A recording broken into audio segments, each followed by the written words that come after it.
I'm Mama B, and this is Kendry, and we are baking today a pineapple cake with fresh pineapple. Cut by Kendry. Alright, here we go. Today we are making pineapple cake with fresh pineapple. So what I'm going to do is measure out 2.5 cups of flour into the bowl of dry ingredients, and this is how you measure flour. You always take the straight side of the knife and smooth it out on top. There's 1 cup.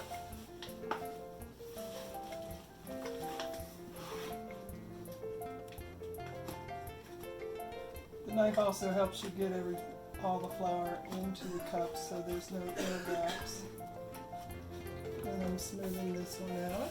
There's 2 cups. And now for the half.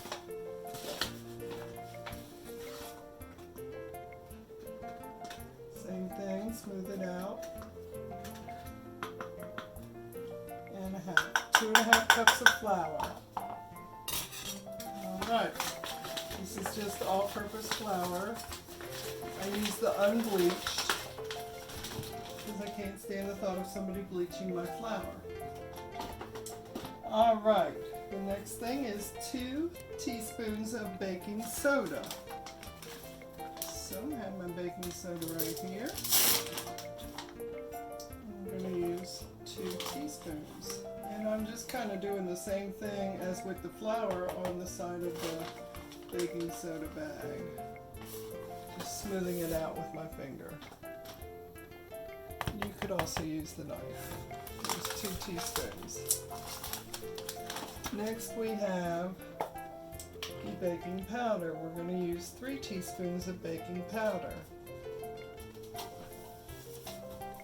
I actually have to admit that I made up this recipe and I've adapted it from another recipe. 1, let me count so I don't get mixed up.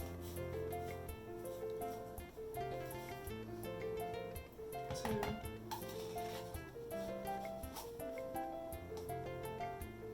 3. Stir it in here.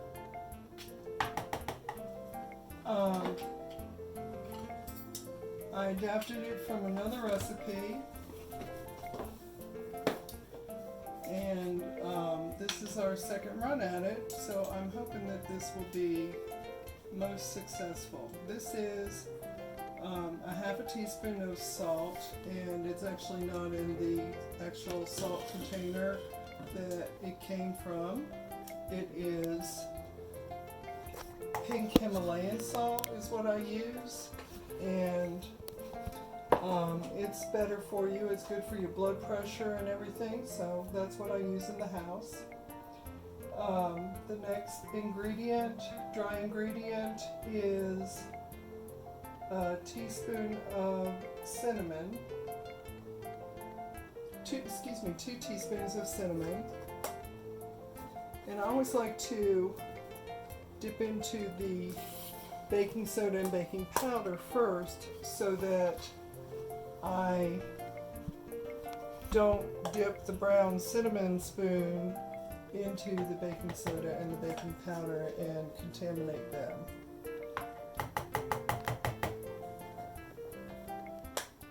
Alright, that is all of our dry ingredients. So just with this little teaspoon, I am just going to mix them up a little. This particular recipe does not call for you to sift this flour or the other dry ingredients.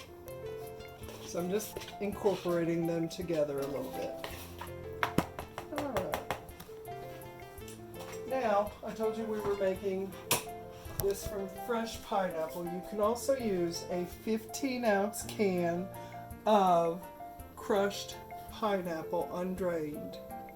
We're going to make our own, and I have a Ninja blender that does really well. It's very powerful, So I'm just going to take it slow, and what's in here is a whole pineapple. I'm not going to use all of that on the in the cake, but I'm going to use 15 ounces of it.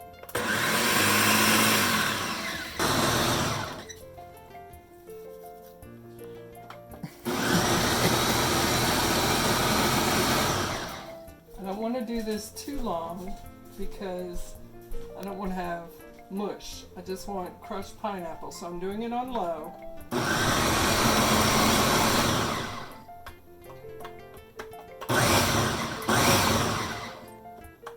I think that's good.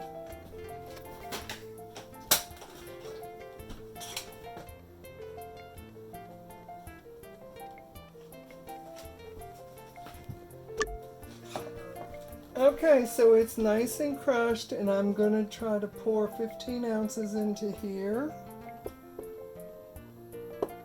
which would be just under 2 cups because 2 cups is 16 ounces. I put nothing in with the pineapple, so I'm going with this. Kendry, could you take a picture of where I'm at on the measuring cup, on the side of the measuring cup? I'm going with that as 15 ounces. And you can see this is the consistency of my crushed pineapple. So since it's fresh out of the blender, it really doesn't have that juice like is in a can, but if you let it settle, it would. But it's still nice and juicy, and I still have a lot left over. I'll tell you about that later. So, this will be our bowl for the wet ingredients. And in the wet ingredients, we are going to have 4 eggs, or something baked good. So I'm going to whip them with my grandmother's old fork that's over 100 years old and held together by a rubber band. We only hand wash this, and any fork with longer prongs will do. And just whip your eggs up by hand. And then I'm going to add to it the 15 ounces of pineapple.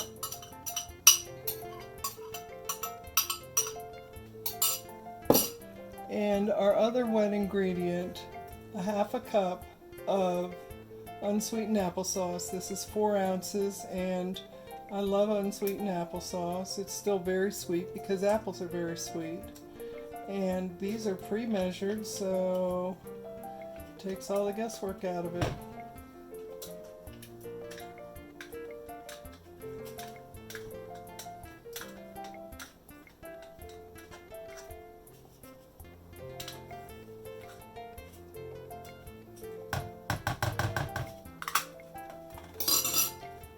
Give that a little stir just to incorporate those 3 ingredients.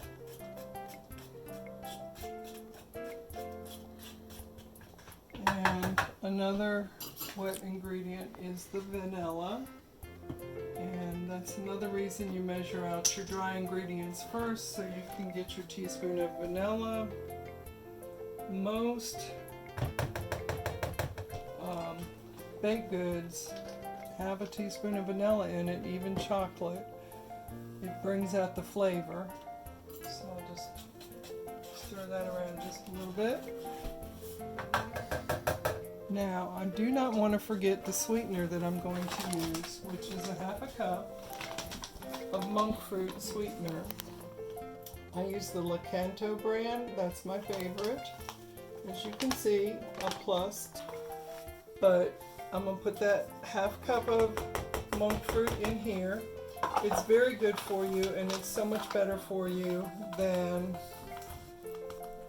regular sugar. And all you need is a half a cup because it sweetens very well. And I'm just going to take this little half teaspoon and just mix all that together since it's dry. And now I'm going to double check my recipe and make sure I have everything in there, which I do. That's all the ingredients. And I'm going to start mixing the dry in with the wet.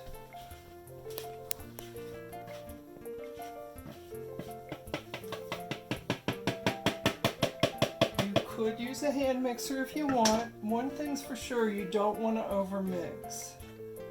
So I'm just going to mix by hand and just try to scrape the sides of the bowls as I'm going along.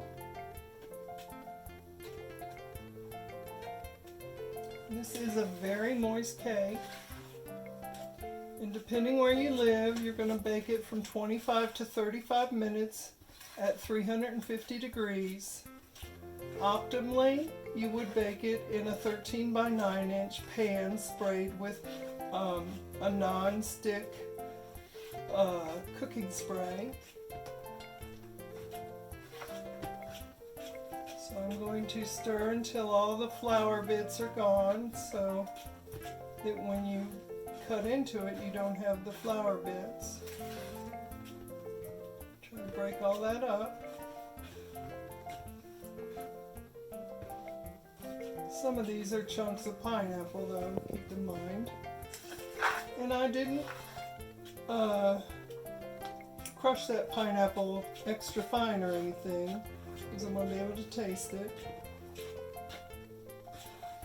Which I did taste a little of it before it went into the blender, and it's delicious. It's very fresh. If you have the ability to make this cake with fresh pineapple, I highly recommend it.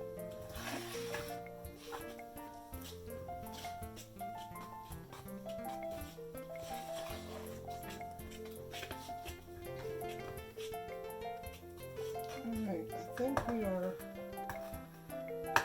pretty good with that. And what I have done is, I'll be honest with you, since I have to take a cake to church tomorrow, they're having their Christmas bazaar, I'm going to take and make two 8x8 pans, and this one that's foil and all that doesn't have to be returned to me, I'm taking to church, and the other one's for my family. And I'm just going over the bottom, make sure I got everything off the bottom, which I did, and I'm going to try and divide this equally between the two pans, which have been pre-sprayed with Pam.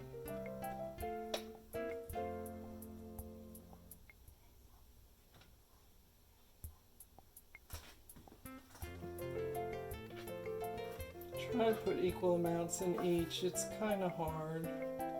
Now that I look at it, I think this other pan might be a little bit smaller than my pan from home. So we'll see. So therefore, if one's a little bit different size, you know, they may take different times in cooking. So I'm going to set it for 25 minutes, and if they need a little bit longer, then that's what they need.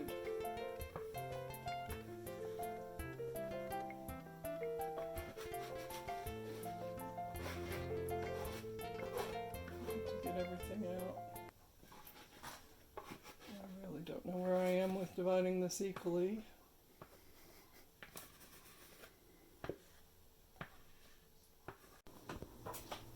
So I had them in for 25 minutes. They weren't quite done. You stick the knife in and you get a clean knife or just crumbs sticking to it, then it's done. And this is a very moist cake, so this is done. I put it back in for about 4 more minutes, so it cooked a total of 29 minutes, both of them. They are done. My suggestions for serving is to, since it's a very sweet cake, is to serve it with just a spoonful of the crushed pineapple that you have left over. Again, we crushed 1 whole pineapple in the blender. We used 15 ounces of it, just under 2 cups. We still have 2 cups left. And about a half a cup of diced pineapple. And I just think you should serve a piece with that. I'm not going to cut it because it's still very warm. I just took it out of the oven. Like I said, I'm taking this one to church, and this one's going to stay home. It's such a sweet cake, we don't want to ice it. It would be way too sweet to eat then. So we're just going to serve it with a little scoop of crushed pineapple on the side. I hope you've enjoyed cooking with MamaB. I've enjoyed being in your kitchen today. My sidekick Kendry is here with me, and we had a great time being with you. Thank you. Thank you.